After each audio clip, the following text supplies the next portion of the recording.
Hi friends, இன்றைக்கி நம்ம இந்த வீடியோவில் இயக்குனர் ஷாகித் கபீர் அவர் இயக்கத்தில் வெளிவந்திருக்க ரோந்த் அந்த படத்தோட ரிவ்யூ தான் பார்க்க போகிறோம். இந்த படம் ஜூன்லேயே ரிலீஸ் ஆயிடுச்சு. நாம் இப்போ தான் ஜியோ ஹாட்ஸ்டார் ஓடிடியில் வந்து நம்ம பார்த்தோம், ஜியோ சினிமா ஓடிடி. இந்த படம் பார்க்கும்போது ஒரு நல்ல படம் பார்த்து திருப்தி கிடச்சிது. ஸோ அதனால் நம்ம ரிவ்யூ பண்ணலாம் அப்படின்னு சொல்லிட்டு நம்ம இந்த ரிவ்யூ வந்து பண்ணுறோம். இதில் வந்து பார்த்திங்கன்னா திலீஷ் போத்தன், ரோஷன் மேத்யூ அவங்க 2 பேரும் மற்றும் பலர் வந்து நடிச்சிருக்காங்க. கிஷா குரூப்பா அப்படின்னு சொல்லிட்டு இன்னும் மற்ற பலர் வந்து நடிச்சிருக்காங்க. அவங்க பேர் வந்து நமக்கு தெரியல.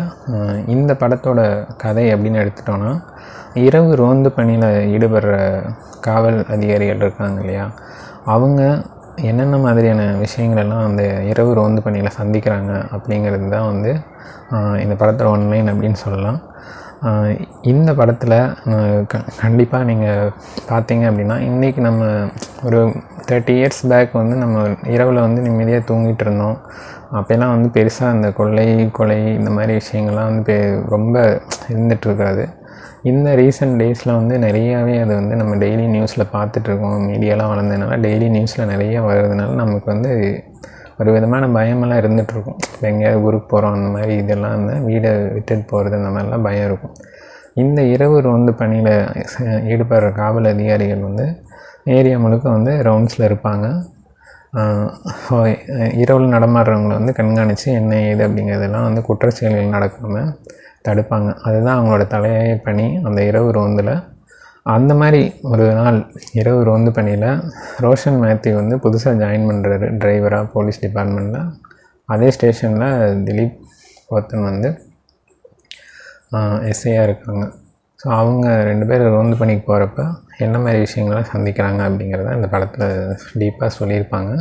அந்த மாதிரி பயணம் பண்ணும்போது நம்ம வந்து மேக்ஸிமம் வந்து நைட்டில் போலீஸ் இருக்காங்க அப்படின்னா அந்த சிக்னல் பக்கத்தில் பேரிகேட் வச்சுட்டு லைசன்ஸ் செக் பண்ணுவாங்க, ஹெல்மெட் போடுறவங்க பார்ப்பாங்க. இதெல்லாம் போடலைன்னா ஃபைன் போடுவாங்க, இந்த மாதிரி பணம் பிடுங்குவாங்க. அப்படி தான் வந்து நம்ம வந்து நினச்சிட்ருக்கோம். ஆனால் அந்த இரவு ரோந்து பணியில் முக்கியமாக தலையாய பணி என்ன அப்படின்னா, குற்ற செயல்கள் நடக்காமல் தடுக்கிறது தான் வந்து அந்த இரவு ரோந்து பணியோட முக்கியமான பணி. அந்த மாதிரி பணியில் அவங்க ஈடுபடும்போது பர்சனலாக அவங்களோட ஃபேமிலியில் எந்த மாதிரியான சிக்கல்களை வந்து அவங்க பார்க்குறாங்க. அதேமாதிரி அந்த ரோந்து பணியில் போகிறப்ப ஒரு குழந்தைய வந்து ஒரு மனநலம் பாதிக்கப்பட்டவங்ககிட்டருந்து காப்பாற்றுறதாகட்டும், அதேமாதிரி ஒரு பெண்ணை வந்து தற்கொலை முயற்சி பண்ணுறப்ப அதுலேருந்து காப்பாற்றுறதாகட்டும், அப்புறம் ஒரு காதல் ஜோடி வந்து தஞ்சம் அடைஞ்சிருப்பாங்க, அவங்கள மீட்டு வந்து போலீஸ் ஸ்டேஷன் மூலமாக பெற்றோர்கள்ட்ட ஒப்படைக்கிறதாகட்டும், அப்புறம் ஒரு சில இடங்களில் புதுசாக ஜாயின் பண்ணியிருக்கிற போலீஸ்காரர் ரோஷன் மேத்யூ வந்து எப்படி சில சின்ன தவறுகள் வந்து பண்ணுறாரு. அதாவது திலீஷ் போத்தன் வந்து சொல்லுவார், நீ போலீஸாக ஜாயின் பண்ணியிருக்கிற, போலீஸ் டிபார்ட்மெண்ட்டில் ஜாயின் பண்ணியிருக்கிற, ஆனால் நீ ஒரு போலீஸ் கிடையாது அப்படிங்கிற சொல்லுவார். ஏன்னா சின்ன சின்ன விஷயங்களை கூட வந்து சந்தேக கண்ணோடு பார்த்து அதை வந்து கரெக்ட் பண்ணுறது தான் வந்து ஒரு நல்ல போலீஸ்க்கு அடையாளம் அப்படிங்கிறத அந்த பயணத்தில் வந்து அப்பப்போ வந்து சொல்லிகிட்டே இருப்பாங்க. அது அந்த நியூவாக இருக்கிறவங்களுக்கு நமக்குமே வந்து அது ஒரு அவேர்னஸ் வந்து க்ரியேட் பண்ணுற மாதிரி இருக்கும். அதேமாதிரி அதான் அந்த ரோஷன் மேத்யூ வந்து ஒரு சின்ன மிஸ்டேக் பண்ணுறது எவ்வளோ பெரிய பூகம்பத்தில் கொண்டு வந்து முடியுது, அந்த கிளைமேக்ஸ் வரைக்கும் அவங்க எப்படி அந்த ஒரு சூழ்ச்சியில் வந்து சிக்கிறாங்க அப்படிங்கிறத கொண்டு போயிருப்பாங்க. இந்த படம் ஒரு 2 மணி நேரம் 3 நிமிஷம் அந்த மாதிரி ரன் ஆகக்கூடிய ஒரு ஸ்லோ ட்ராமா படம். நீங்கள் பார்த்தீங்க அப்படின்னா, இன்றைக்கி நம்ம இரவு நேரங்களில் வந்து நிம்மதியாக தூங்குறதுக்கு இந்த இரவு ரோந்து காவலர்கள் வந்து எவ்வளோ முக்கியமானவங்க அப்படிங்கிறத நம்ம நன்றி கடனோடு நினச்சி பார்ப்போம். இனிமேலும் நம்ம கண்டிப்பாக நினச்சி பார்ப்போம். இந்த படம் கண்டிப்பாக நீங்கள் பார்த்தீங்க, ஃபேமிலியோடு பார்க்கலாம். பார்த்தீங்க அப்படின்னா ஒரு நல்ல படம் பார்த்த திருப்தி வந்து உங்களுக்கு கிடைக்கும். அந்த கிளைமேக்ஸ் வந்து நம்ம எதிர்பாராத விதமாக கொண்டு போயிருப்பாங்க.